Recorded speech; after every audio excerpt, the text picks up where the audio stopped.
Baiklah, sebelum saya membuka kegiatan ini, seperti biasa kita berpantun dulu.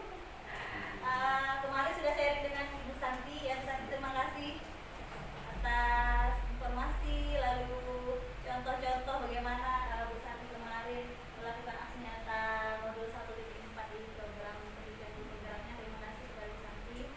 Baiklah, saya akan bacakan pantun ini karena saya juga tidak hafal ya Bapak Ibu. Embun datang bunga menguntung. Jangan lupa ya, ini ya cakepnya ya. Kumbang berduri pisang melati. Mengucapkan assalamualaikum. Semoga kegiatan ini memberi arti.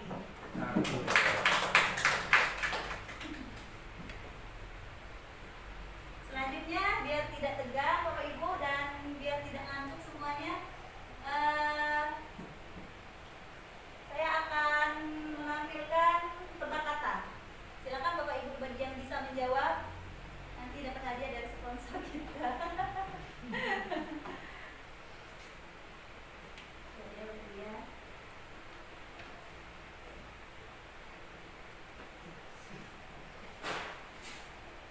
Kira-kira ini apa jawabannya ya? Tahi lalat. Oke, kita lihat apakah benar jawabannya.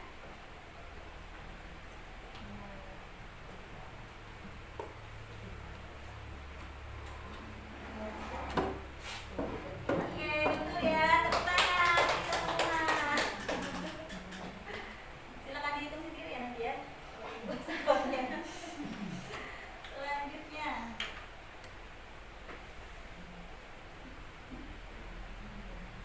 Nah, ini kira-kira apa?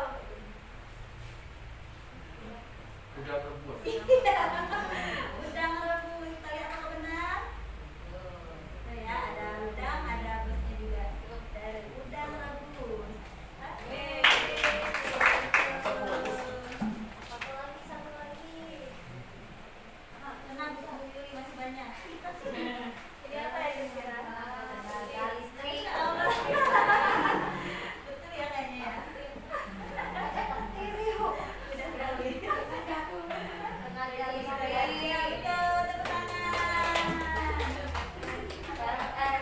Nah, ini selanjutnya apa Bu Santi? Oke, tuang air, kita lihat apakah benar.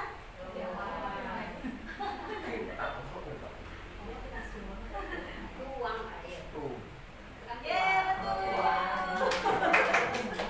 Selanjutnya, nah ini apa Bapak Ibu? Ini ikan, kita ada mie, ada tas, ada minta uang. Apa kita minta uang?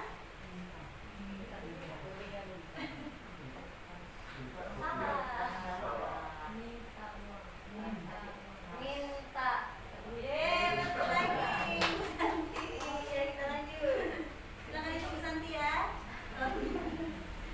Ini apa? Potongan harga.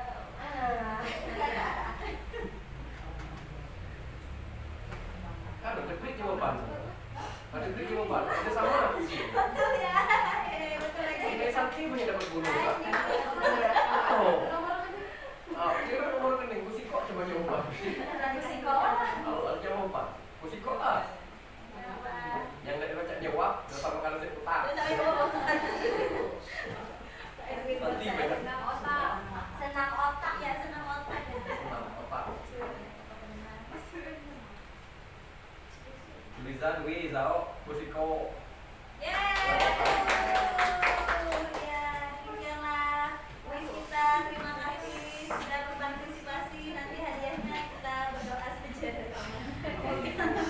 Menambah rezeki dan diberikan Allah selalu kesehatan. Oke, baiklah, kita langsung ke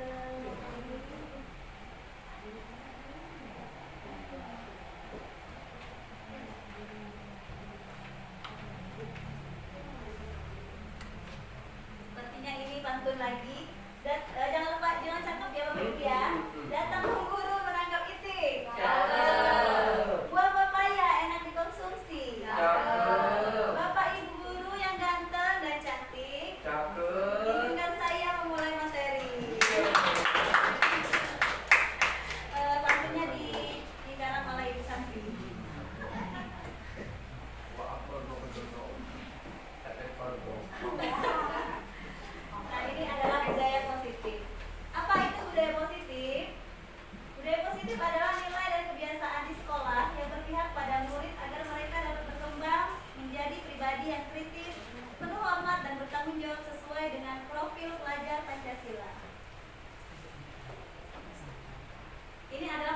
inti dari budaya positif. Ada perubahan paradigma belajar, disiplin positif, nilai-nilai kebajikan, kebutuhan dasar manusia, motivasi perilaku manusia, posisi kontrol guru, keyakinan kelas, segitiga restitusi. Jadi ini semua ada di budaya positif. Pembelajaran dengan paradigma baru, yang pastinya kita mengarah kepada 6 elemen profil pelajar Pancasila. Seperti yang kita ketahui, ada apa saja Bapak Ibu 6 elemennya? Ya, betul Bu. Beriman bertakwa kepada Tuhan Yang Esa. Selanjutnya, ya, berkebinekaan global, bergotong royong, mandiri, etis, dan kreatif. Sudah tahu semua ya, pastinya sudah dua berhalang. Nah, ini miskonsepsi tentang teori kontrol. Ini adalah hal-hal yang tidak sesuai dengan teori itu sendiri, yaitu mengontrol murid, ilusi bahwa penguatan positif, efektif, dan bermanfaat, ilusi bahwa kritik dan membuat rasa bersalah mampu menguatkan karakter. Misalkan di sini contohnya ada anak kita yang melakukan kesalahan di kelas, lalu kita menyalahkan dia. Misalkan di depan teman-temannya, kenapa kamu ganggu teman kamu, kenapa kamu nakal seperti ini. Nah, itu tidak boleh sebenarnya seperti itu, karena itu bukan untuk mengubah karakternya, tapi malah membuat dia merasa bersalah. Nanti selanjutnya kita akan lebih dalam lagi ke materi ini. Nah, ini adalah mengubah paradigma stimulus respon ke pendekatan teori kontrol. Di sini kelihatan tidak Bapak Ibu? Kelihatan ya?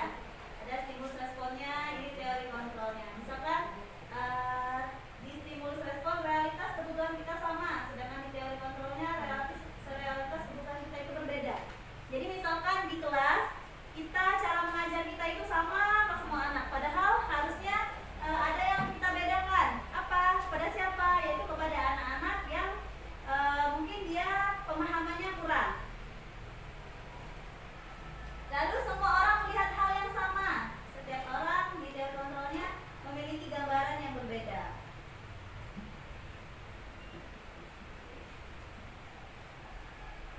Semua ada di stimulus respon. Kita lanjut ya Bapak Ibu ya. Nah, ini adalah disiplin positif. Disiplin berasal dari kata disiplina, yaitu belajar. Disiplin mengacu pada disiplin diri yang memiliki tanggung jawab terhadap apa yang dilakukannya berdasarkan nilai-nilai yang diyakini. Disiplin positif merupakan salah satu cara penerapan disiplin yang bertujuan untuk menumbuhkan kesadaran serta memberdayakan peserta didik tanpa imbalan penghargaan atau reward, ancaman atau hukuman. Jadi disiplin positif di sekolah bisa kita terapkan tanpa adanya hukuman atau ancaman kepada semua siswa kita. Sebagai pendidik, tujuan kita adalah menciptakan peserta didik yang memiliki disiplin diri sehingga mereka berperilaku mengacu kepada nilai-nilai kebajikan universal dan memiliki motivasi intrinsik dalam perubahan perilaku ke arah yang lebih baik. Jadi di sini motivasi intrinsik adalah motivasi yang tumbuh dari dalam anak itu sendiri. Jadi tanpa kita suruh, tanpa kita perintah, anak itu sudah terbiasa, sudah menjadi budaya positif kita di sekolah karena sudah terbiasa tadi. Maka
mindset positif tersebut sudah kita terapkan. Jadi anak-anak itu nanti keterampilan hidupnya sudah ada di keterampilan hidup di sini semua, di nilai kebajikan ini sebenarnya. Kebutuhan dasar manusia adalah segala sesuatu yang kita lakukan untuk mendapatkan apa yang kita inginkan. Seluruh tindakan yang kita lakukan memiliki tujuan tertentu dan semua usaha terbaik yang kita lakukan adalah dalam rangka kebutuhan dasar kita terpenuhi dengan baik. Jadi ini kebutuhan dasar kita masing-masing ya sebagai manusia. Lanjut, ini adalah 5 kebutuhan dasar manusia. Yang pertama ada bertahan hidup. Apa saja kebutuhan dasar kita pada bertahan hidup ini, yaitu makanan, pakaian, tempat tinggal, keamanan, kesehatan. Lalu ada kasih sayang dan rasa diterima, yaitu rasa diterima, dipedulikan, berbagi, kerjasama, menjadi bagian dalam kelompok. Lalu ada penguasaan, harga diri, keinginan untuk dianggap pemimpin, berprestasi, diakui, didengar. Kebebasan, mandiri, memiliki pilihan, mencoba hal baru, mampu mengendalikan arah dirinya. Lalu kesenangan, apa saja, yaitu bermain humor, antusiasme, tertawa. Jadi 5 kebutuhan dasar manusia ini ada semua pada diri kita. Misalkan kita ini biasanya ingin diakui, dihargai, didengar, itu ada pada kebutuhan dasar manusia yang namanya penguasaan. Biasanya manusia ini semuanya punya keinginan untuk dihargai. Misalkan kita melakukan sesuatu, pasti punya perasaan yang timbul, kayaknya saya tidak pernah dihargai oleh dia, seperti itu. Nah, itu adalah masuk ke kebutuhan dasar manusia, yaitu penguasaan. Bisa ibu baca di sini. Kita lanjut ya. Lalu ini adalah motivasi perilaku manusia. Ini tadi yang seperti saya bicarakan tadi, ada motivasi intrinsik, ada juga motivasi ekstrinsik dari luar diri kita ya, yaitu untuk menghindari ketidaknyamanan atau hukuman. Motivasi ekstrinsik untuk mendapat keimbangan penghargaan dari orang lain, sedangkan motivasi intrinsik ini tujuannya untuk menjadi orang yang mereka inginkan dan menghargai diri sendiri dengan nilai-nilai yang mereka percaya.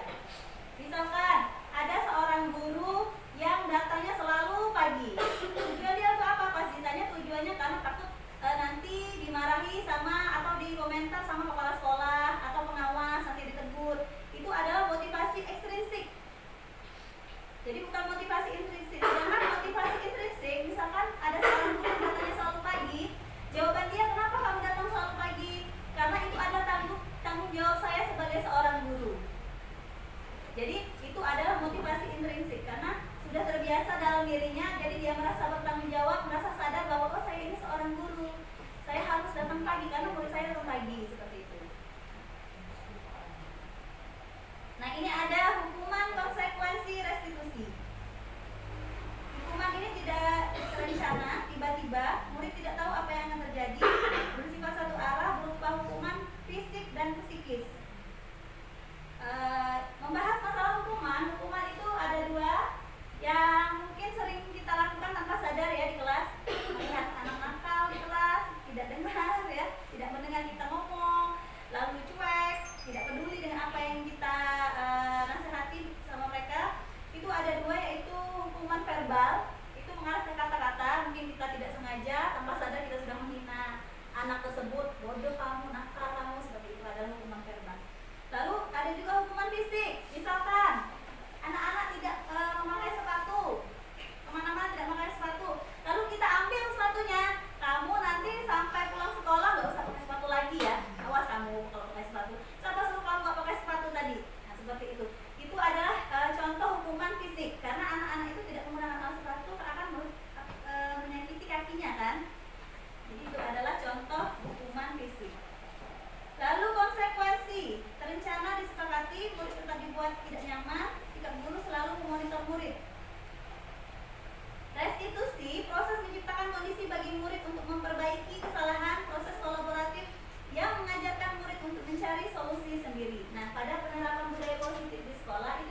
menghukum, tidak menjadi guru yang membuat merasa bersalah kepada anaknya.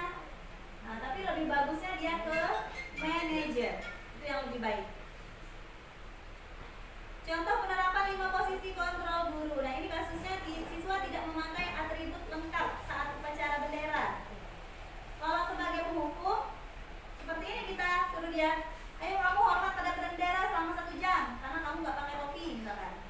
Lalu kalau kita sebagai pembuat bersalah, berapa kali ibu bapak sudah ngasih tahu kamu tapi kamu selalu mengecewakan ibu. Kamu ulangi lagi. Jadi membuat dia merasa bersalah. Kalau guru itu sebagai teman, kata-katanya seperti ini, ayo dong ikuti aturan sekolah, tolong ya bantu bapak ibu. Sekali ini ya sudah tidak apa-apa, lain kali jangan sampai berbuat seperti ini lagi. Itu lebih ke sebagai teman. Mungkin kita juga sering menerapkan ini ya bapak ibu ya di kelas. Lalu pemantau, kamu sudah melanggar peraturan sekolah, kamu tahu kan konsekuensinya. Setelah upacara kamu beli atributnya ke koperasi dan jangan diulang lagi. Itu contohnya guru sebagai pemantau. Kalau sebagai manajer, apakah kamu tahu kesalahanmu? Jadi kita lebih ke menanyakan dia, anak itu sadar nggak apa kesalahannya? Misalkan kita panggil anak itu, siapa? Misalkan Budi, kamu tahu ibu memanggil kamu ke sini kenapa? Nah, baru dia jawab, ya bu, mungkin saya tadi tidak pada saat upacara saya tidak memakai topi dan sebagainya. Nah, kira-kira bagaimana Budi kamu memperbaiki kesalahanmu? Misalkan dijawab Budi, ya bu, maafkan saya tidak mengulanginya lagi. Nanti Senin depan saya akan membawa topi. Seperti itu. Itu adalah posisi kontrol guru sebagai manajer. Posisi kontrol, apakah kamu tidak pernah mendapat nilai jika tidak mengerjakan tugas? Apakah bapak ibu sering seperti ini? Kalau saya pernah seperti ini, ibu. Kalau kamu tidak mengerjakan tugas, maka kamu tidak dapat nilai. Saya menyadari hal itu, saya juga sering seperti itu. Nah, ayolah lakukan demi bapak ibu. Saya kecewa sekali dengan kamu. Kamu tidak pernah benar melakukannya. Apa rencanamu untuk menyelesaikan masalah ini? Itu yang kata-kata terakhir ini, kalimat terakhir ini lebih baik kita sebagai manajer. Kita melatih anak untuk sadar sendiri, motivasi intrinsik dia sendiri. Apa sih yang harus saya lakukan supaya saya tidak mengulangi kesalahan ini lagi? Itu namanya motivasi intrinsik. Nah, selanjutnya, selain itu penerapan budaya positif di sekolah itu ada kita buat keyakinan kelas. Pastinya semua guru, bapak ibu guru sudah menerapkan ini ya di kelas masing-masing ya, membuat keyakinan kelas. Keyakinan kelas didapat dari peraturan, awalnya peraturan sekolah, lalu kita kecilkan menjadi peraturan kelas kita kecilkan lagi menjadi keyakinan kelas. Biasanya kalau di peraturan itu kalimatnya dilarang membawa HP, tidak boleh merokok di sekolah, itu namanya peraturan. Tapi kalau keyakinan kelas, dia tidak boleh ada kata-kata yang negatif seperti itu, misalkan dilarang, tidak boleh, itu tidak ada di keyakinan kelas. Kapan kita melakukan keyakinan kelas? Biasanya di awal-awal semester kita mau belajar ya. Di awal-awal semester kita masuk kelas. Biasanya kita buat keyakinan kelas. Sudah buat Bapak Ibu keyakinan kelasnya masing-masing? Sudah ya. Ini adalah pembentukan keyakinan kelas. Bersifat abstrak berupa pernyataan universal. Jadi universal itu maksudnya sudah merangkum semua dari semua peraturan kelas itu tadi. Kita rangkum menjadi satu kalimat saja. Jadi yang harusnya 5 item bisa jadi 1 item saja. Lalu dibuat dalam pernyataan positif. Tidak ada kata-kata misalkan dilarang, tidak boleh, seperti itu. Sedikit saja agar mudah diingat. Jadi kenapa sedikit saja? Agar anak-anak itu ingat, oh ini keyakinan kelas saya, ini apa saja, misalkan ada 5 keyakinan kelasnya. Jadi nggak perlu banyak-banyak. Sesuai dengan kondisi kelas dan sekolah sehingga mudah diterapkan. Semua warga sekolah, warga kelas dilibatkan saat membuat keyakinan kelas. Nah, ini contoh kalau ini kira-kira siswa tidak boleh, kira-kira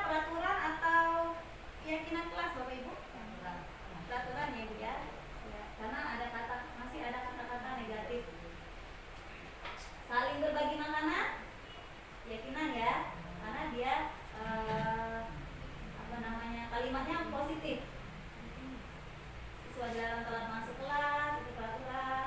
Siswa tidak boleh bermalas-malasan. Ini semua kalau ada tidak boleh dilarang itu adalah kalimat negatif. Jadi kita ubah dulu menjadi kalimat positif tanpa ada kata-katanya dilarang dan tidak boleh, baru kita membuat menjadi suatu keyakinan kelas. Ini di sebelahnya ini yang berwarna ini adalah keyakinan kelas, yaitu bekerja sama menjaga kebersihan kelas, menjaga fasilitas kelas dengan baik, selalu datang tepat waktu, bertanggung jawab terhadap tugas, saling peduli, menghargai dan membantu. Diharapkan semua kelas mempunyai keyakinan kelas. Jadi untuk melatih anak memotivasi dirinya sendiri karena ada keyakinan kelas. Maka kalau anak tersebut melanggar apa yang mereka sepakati bersama, maka harus kita selesaikan melalui, nanti kita lanjut lagi di sini yang namanya segitiga restitusi. Nah, ini dia, segitiga restitusi. Apa itu segitiga restitusi? Yaitu suatu proses dialog yang dijalankan oleh guru agar dapat menghasilkan murid yang mandiri dan bertanggung jawab.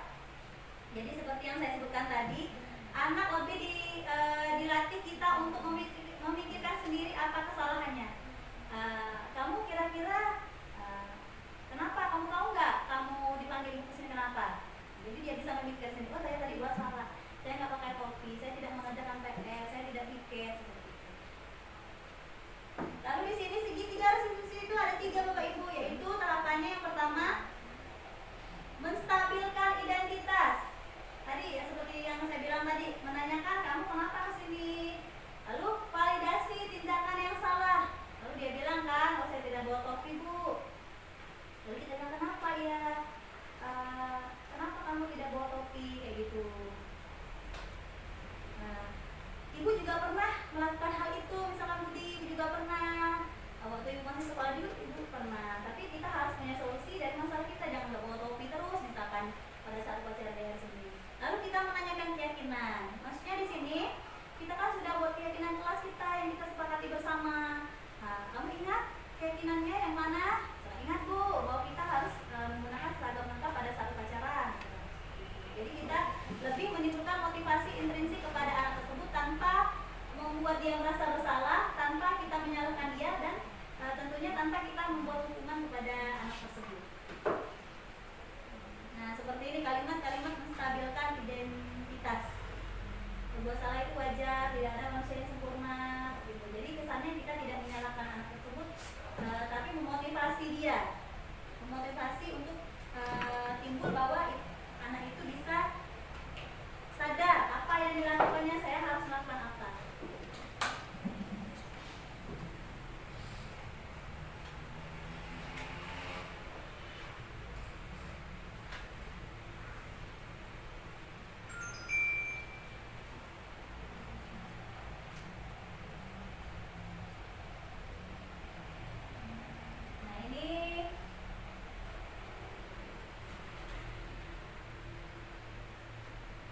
Baik Bapak Ibu, saya minta waktu sebentar. Kemarin kami juga ada tugas ya untuk menerapkan segitiga restitusi. Mungkin ini juga sudah pernah dilakukan Bu Santi sama Bu Erna. Jadi saya kemarin karena tugasnya hanya berapa hari ya kemarin? 3 hari ya, karena kami sibuk kemarin. Kami juga kurang ini kan. Lalu tahu, oh kami harus mengerjakan ini, oh ini. Jadi kami harus melakukan aksi nyata, yaitu menerapkan penerapan segitiga restitusi. Ini hanya contohnya saja ya Bapak Ibu ya. Hari Senin saat upacara bendera terdapat satu anak yang barisannya pisah dari teman-temannya dikarenakan tidak memakai seragam sekolah lengkap. Kevano tidak membawa topi saat kegiatan upacara bendera. Jadi bisa Ibu Bapak Ibu aja di sini. Kita lanjut ya. Lalu ini adalah motivasi perilaku manusia.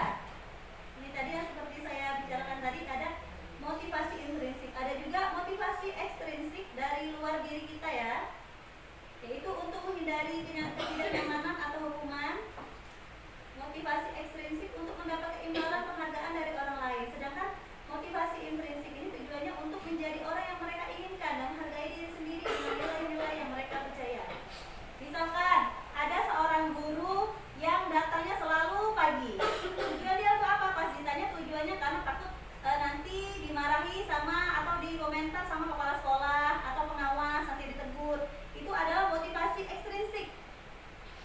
Jadi bukan motivasi intrinsik. Sedangkan motivasi intrinsik, misalkan ada seorang guru yang datangnya selalu pagi, jawaban dia, kenapa kamu datang selalu pagi?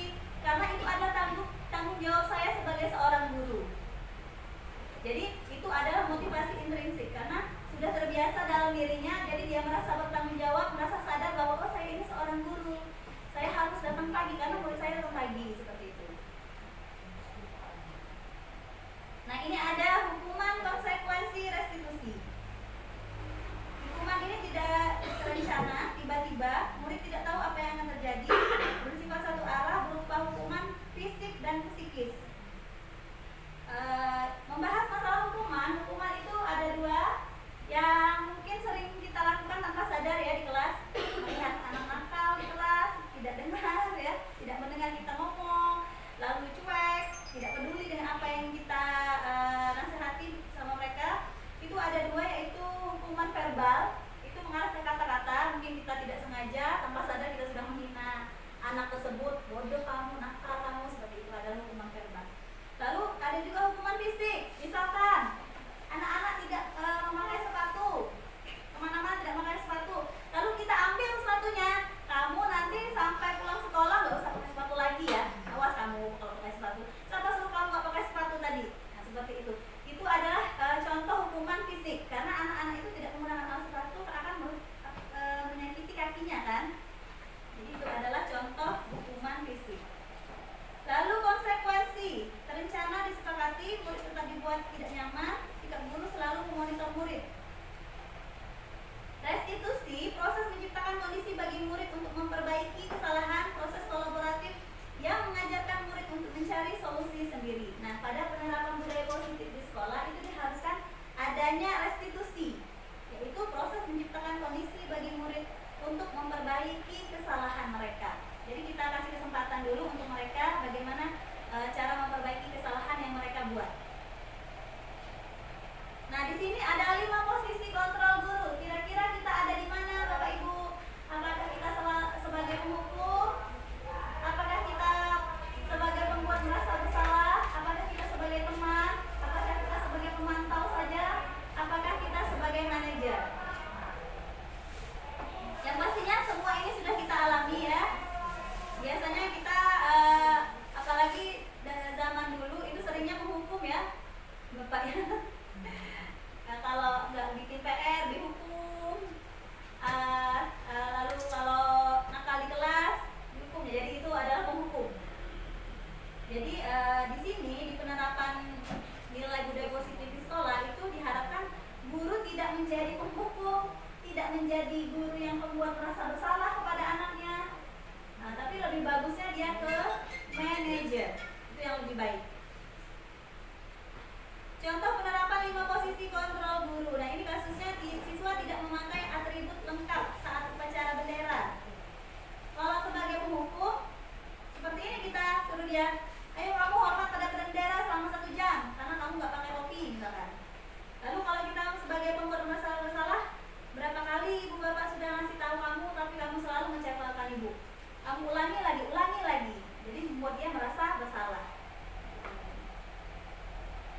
Kalau guru itu sebagai teman, kata-katanya seperti ini, ayo dong ikuti aturan sekolah, tolong ya bantu bapak ibu, sekali ini ya sudah tidak apa-apa, lain kali jangan sampai berbuat seperti ini lagi. Itu lebih ke sebagai teman. Mungkin kita juga sering menerapkan ini ya bapak ibu ya di kelas. Lalu pemantau, kamu sudah melanggar peraturan sekolah, kamu tahu kan konsekuensinya. Setelah upacara kamu beli atributnya ke koperasi dan jangan diulang lagi. Itu contohnya guru sebagai pemantau. Kalau sebagai manajer, apakah kamu tahu kesalahanmu? Jadi kita lebih ke menanyakan dia, anak itu sadar nggak apa kesalahannya? Misalkan kita panggil anak itu, siapa? Misalkan Budi, kamu tahu ibu memanggil kamu ke sini kenapa? Nah, baru dia jawab, ya bu, mungkin saya tadi tidak pada saat upacara saya tidak memakai topi dan sebagainya. Nah, kira-kira bagaimana Budi kamu memperbaiki kesalahanmu? Misalkan dijawab Budi, ya bu, maafkan saya tidak mengulanginya lagi. Nanti Senin depan saya akan membawa topi. Seperti itu. Itu adalah posisi kontrol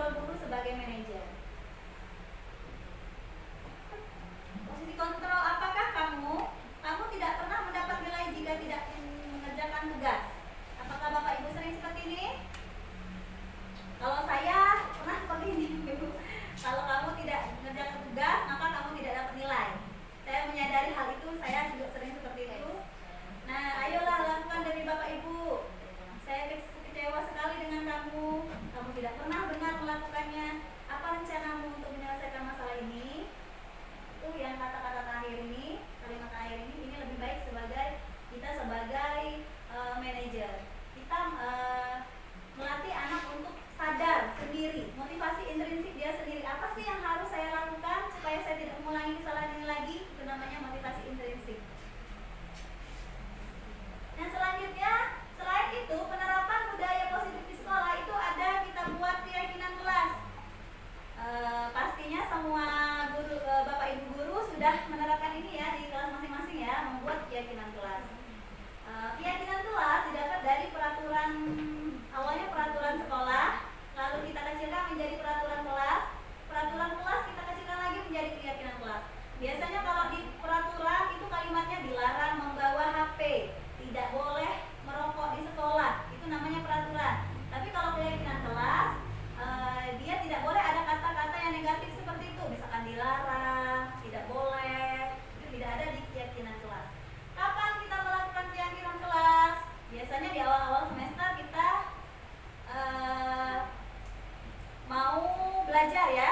Di awal-awal semester kita masuk kelas. Biasanya kita buat keyakinan kelas. Sudah buat Bapak Ibu keyakinan kelas yang masing-masing? Sudah ya. Ini adalah pembentukan keyakinan kelas. Bersifat abstrak berupa pernyataan universal. Jadi universal itu maksudnya sudah merangkum semua dari semua peraturan kelas itu tadi. Kita rangkum menjadi satu kalimat saja. Jadi yang harusnya 5 item bisa jadi 1 item saja. Lalu dibuat dalam pernyataan positif.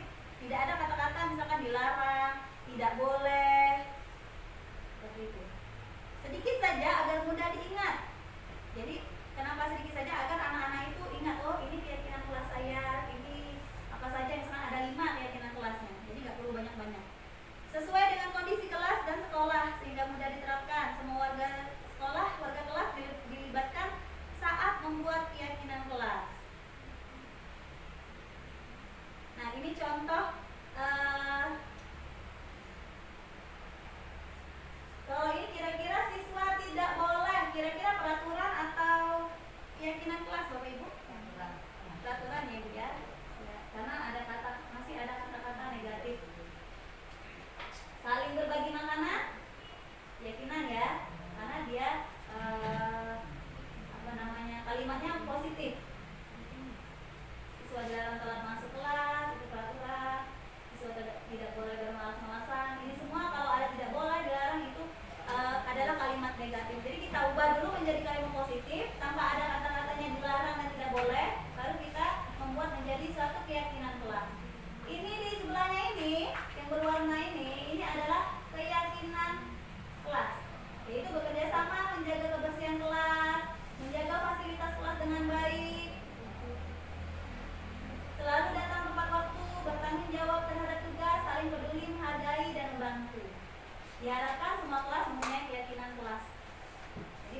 motivasi untuk timbul bahwa anak itu bisa sadar apa yang dilakukannya, saya harus melakukan apa.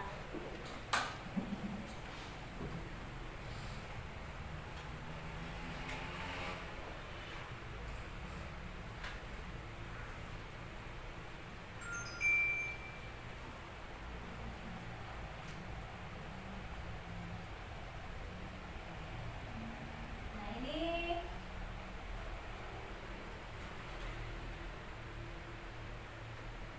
baik Bapak Ibu, saya minta waktu sebentar. Kemarin kami juga ada tugas ya untuk menerapkan segitiga restribusi. Mungkin ini juga sudah pernah dilakukan Bu Santi sama Bu Erna. Jadi saya kemarin karena tugasnya hanya berapa hari ya kemarin, 3 hari ya, karena kami sibuk kemarin. Kami juga kurang ini kan, baru tahu oh kami harus mengerjakan ini, oh ini. Jadi kami harus melakukan aksi nyata, yaitu menerapkan segitiga restribusi. Ini hanya contohnya saja ya Bu ya. Hari Senin saat upacara bendera terdapat satu anak yang barisannya pisah dari teman-temannya dikarenakan tidak memakai seragam sekolah lengkap. Kevano tidak membawa topi saat kegiatan upacara bendera. Jadi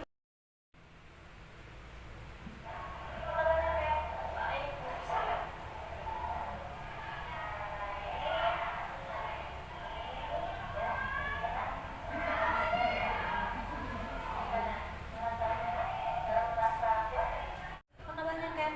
Baik Bu, saya. Jadi hari ini ya, tadi kita kan acara bendera ya. Gimana? Ngerasa sehat?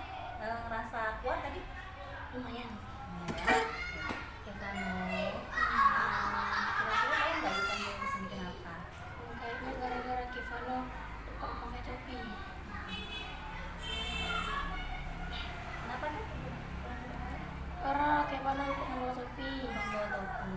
Iya. Kenapa Kev? Karena Kevano topinya tertinggal di rumah. Karena lupa masukinnya topinya ke dalam tas. Iya. Jadi tidak ada Kev di dunia ini tidak ada yang manusia yang sempurna. Ibu juga pernah mengalami hal seperti itu kan, ketika ibu masih sekolah dulu kadang-kadang lupa. Tapi ibu perhatikan Kevano itu Senin kemarin juga lupa membawa topi. Iya. Kevano berada di barisan berbeda ya dengan teman-teman lain. Itu juga seperti itu sendiri. Sudah berapa kali tadi? 2 minggu. 2 minggu. Jadi ibu panggil ke sini, ibu tidak tertarik untuk mencari kesalahan Kevano, bukan itu maksud ibu. Tapi ibu mau mencari solusi dari permasalahan Kevano. Jadi Kevano merasa bagaimana? Kevano merasa bersalah Bu. Oh ya betul Iya, Bu, ya. Iya. Kamu berhak merasakan hal seperti itu Kev ya, karena memang ibu bilang tadi tidak ada manusia yang sempurna. Walaupun kamu sudah melakukan hal ini sudah 2 kali ya kelupaan. Tentu Kevano punya alasan. Kenapa? Alasannya karena biasanya Mama Kevano yang memasukkan topinya ke dalam tas. Tapi selama 2 minggu ini Mama Kevano sedang sibuk. Oh jadi yang selama ini ngeberesin anak Kevano sekolah itu mama? Iya. Kenapa? Kevano selalu tuh sering membantah takutnya. Oh iya, harusnya yang memberesi alat sekolah kita itu siapa? Nggak bisa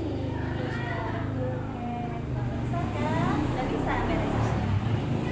Jadi kira-kira Kevano masih ingat nggak aturan peraturan sekolah kita mengenai seragam sekolah? Masih Itu tentang apa?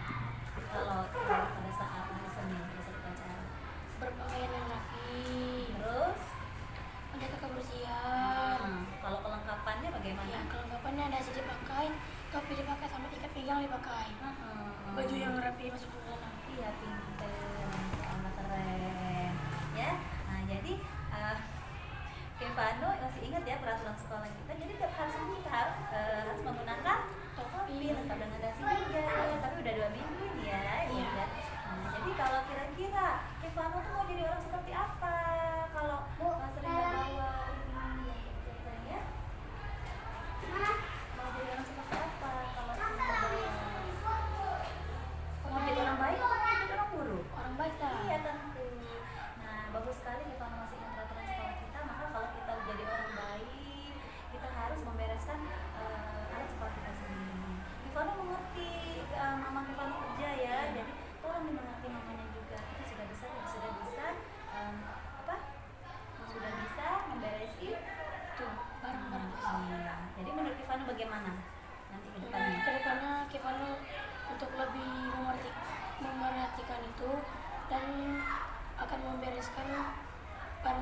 sendiri tanpa dibantu orang tua. Oke, pinter.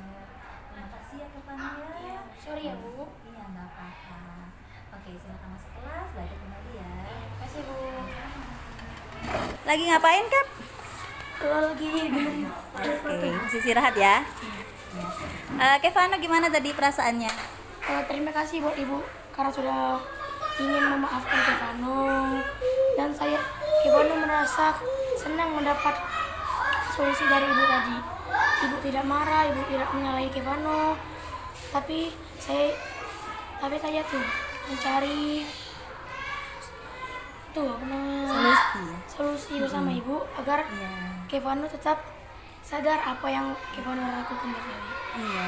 Terima kasih ya Bu. Iya, sama-sama Kevano. Senang ya? Alhamdulillah. Jangan lupa ya, seperti yang kita bicarakan tadi. Oke, janji? Janji. Iya.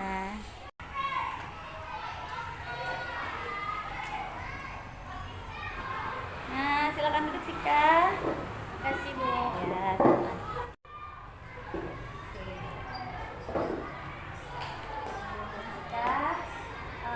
Tadi ada apa di kelas? Tadi pada saat Ibu merekam kalian membuat kelima kalian, Ibu tadi tanpa sengaja merekam kalian. Ini ada keributan kecil. Apakah benar? Kamu sama siapa? Sama Rangga. Sama Rangga. Kelompok? Kelompok jaguar ya. Baiklah, jadi Ibu memanggil Sika di sini bukan untuk mencari kesalahan, tapi Ibu mau mencari penyelesaian sama-sama tentang keributan kecil tadi ya, Sika. Mengambil gunting punya kelompok jaguar. Benar Sika, tadi kelihatannya kamu karena tadi kamu mengambil gunting punya mereka ya. Benar, kita itu memang tidak ada Sika manusia yang sempurna, pasti membuat kesalahan. Nah, Ibu juga pernah Sika melakukan kesalahan, tapi setelah itu harus kita cari solusi ya. Jadi kesalahan itu tidak berlarut-larut. Nah Sika, kamu pasti melakukan hal tadi, mengambil gunting punya Rangga ya. Itu pasti punya alasan. Kenapa Sika? Tidak membawa gunting. Kenapa? Tidak ada yang mengingatkan. Ya. Jadi kira-kira berarti kamu itu tadi mengambil barang milik orang lain, izin atau tidak sebelumnya? Tidak izin dulu. Masih ingat keyakinan kelas kita sih kan? Siapa yang buat keyakinan kelas kita? Kita semua. Kira-kira di poin keberapa kamu ingat kamu yang mengena di keyakinan kelas tadi, kamu perbuatan kamu tadi? 10. Apa isinya? Tidak boleh meminjam barang, mengambil barang Iya, tanpa pengetahuan tanpa izin, tanpa pengetahuan. Sudah tadi izin kan? Nah, betul, itu keyakinan kelas kita. Jadi Sika itu berbuat seperti itu kan salah atau tidak?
Sika? Lagi ngapain? Lagi liatin buku. Liatin buku, diliatin. Gimana perasaan Sika tadi? Saya merasa senang mendapatkan solusi dari ibu mengenai kesalahan saya. Saya merasa mendapatkan perhatian penuh kasih sayang dari ibu. Saya pun akan selalu menjadi anak yang lebih baik.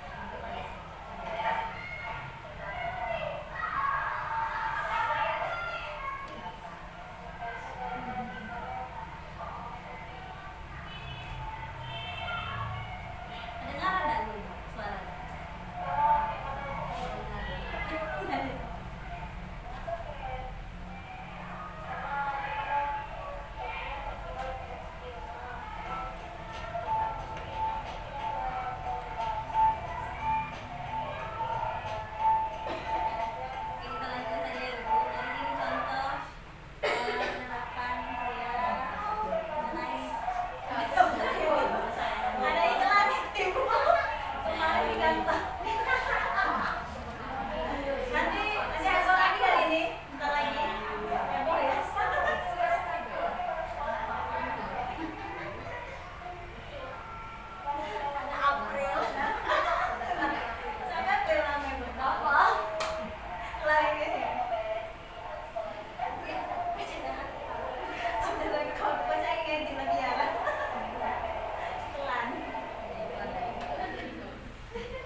mendatangkan guru tamu.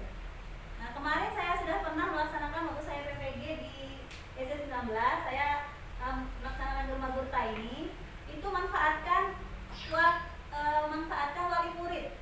Jadi waktu itu pelajaran SBK membuat memanfaatkan bahan bekas dari plastik susu yang sudah nggak pakai lagi menjadi tas, membuat tas. Itu memang ada ibunya, itu memang itu yang dekat samping rumah Fikri, tahu Bu Eta. Itu samping rumah Fikri itu bisa dia buat itu. Jadi saya undanglah orang tuanya. Cuma waktu itu malu ke sekolah. Kalau kita kan lihat seperti ini kan bisa di YouTube ya Bu ya, banyak ya kita cari. Cuma kita bisa memanfaatkan paguyuban sekolah, gitu seperti itu. Jadi saya minta tolong bikin video. Jadi video mama yang tadi tengah buat itu, cara membuat tas itu, saya tayangkanlah di kelas. Jadi baguslah sekali undang orang tua yang bisa apa kayak gitu. Biasanya SBK ya, kita keterampilan. Kalau kita kan seni rupa kalau sekarang kan, kita kan nggak ada guru ini serba bisa semua, nggak ada. Pasti kita kolaborasi dengan pihak lain kan. Salah satunya manfaatkan paguyuban sekolah. Jadi 3 ini Bu yang kemarin saya usulkan waktu di Lokakarya, pembahasan waktu diskusi juga sama Fasil sama PP. Jadi macam-macam. Kemarin juga teman kami, ini contohnya saya ambil dari teman saya yang di ngajar di Bintet, Wujud Jerami dia ambil Bu. Jadi bapak itu ternyata sudah kepala sekolah. Kemarin tuh SD sampai SMP itu satu katanya, jadi sekarang udah bisa. Tapi itu satu atap dulu itu, jadi SD SMP satu tempat. Tapi sekarang udah bisa katanya. Jadi dia kepala sekolah SMP, Bapak Guntur namanya. Dia terinspirasi dari kegiatan di kampung mereka menuju Jerami ya. Nah, jadi dibuatlah pembiasaan budaya positif di sekolah. Itu apa ya? Itu menuangkan ide. Bernalar kritis itu masuk ke 6 elemen profil pelajar Pancasila. Lalu itu apa? Jumat amal, beriman dan berbagi. Kalau kita jumpa berkah ya sama warga itu Jumat amal. Lalu hindari bullying, itu masuk ke hormat dan saling menghargai. Lalu jerami, itu jemput prestasi, rasa ingin tahu dapat di profil Pancasila juga. Lalu ra itu rapikan diri, yaitu dengan disiplin, menerapkan disiplin budaya positif di sekolah. Lalu itu di milik kita bersama. Jadi dengan kita merasa sekolah ini milik kita bersama, maka kita menjadi manusia yang peduli, saling gotong royong di sekolah. Lalu ada juga teman kemarin 7S, mungkin banyak di Google ya kita lihat. 5S, kalau dari dulu ya kalau kita terapkan 5S ya, yaitu senyum sapa salam sopan dan santun. Tapi ditambah lagi dengan 2, yaitu semangat dan sepenuh hati. Jadi kita sebagai guru harus sepenuh hati mendidik anak kita di sekolah supaya anak tersebut menjadi bisa memotivasi dirinya untuk menjadi karakter yang lebih baik lagi. Bisa juga diterapkan di sekolah kita ini.